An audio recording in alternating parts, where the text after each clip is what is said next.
This is a postmodernist novel. It's science fiction. And like I said, I initially thought it was about a man writing a book about the day that the atomic bomb was dropped. And then it turned into a story about Ice 9, which is this chemical, or whatever you want to call it, that freezes water. And that's pretty much what the book was about.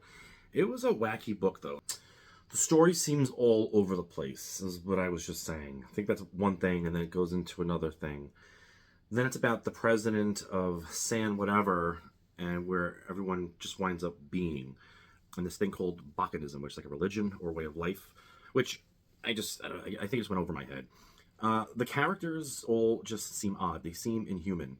To me, like, nobody seemed normal. And I don't mean normal as in nobody can have an issue or no one can have a quirk. They're just bizarre, inhuman characters to me. Nobody seemed just down to earth at all. Everyone is a caricature, like one-sided. Like Vonnegut thought of one character trait, and that's all they had. They didn't have any other facets to their personality or their being. About the writing, though, the writing style was fine. And about 2 chapters in, I remember thinking to myself that the writing seemed similar to Philip K. Dick. And I've only read one of his books, and this is the only Kurt Vonnegut book I've read, so I can't really say about both of their collections. But I did hear that Philip K. Dick was inspired by Kurt Vonnegut, and that may have something to do with it. And I also learned that Philip K. Dick was also a postmodernist writer. I definitely preferred Philip K. Dick's writing overall. The book I read from him was Ubik. Too many characters in Cat's Cradle.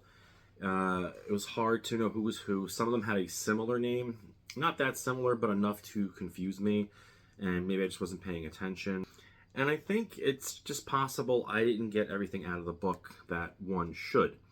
It just might be over my head, you know, and as I read more of this type of literature, postmodernist, maybe I will start to get it a little bit more. You know, I'm not going to say for you to go out and read this book. It's okay. I didn't enjoy it that much. I really started enjoying it when the last 80 pages, when I hit the 200 mark, that's when it got interesting to me. And it's a 280-page book. I wish that what happened in that last 80 pages was the whole book. You know, like I said, it just seemed to go all over the place, and then it kind of got focused towards the end. Again, I may have missed some things just over my head. But I get the implications, which I had said last week, that, you know, science can be dangerous. Science is amazing, but you don't know what you're creating. It could destroy the whole world.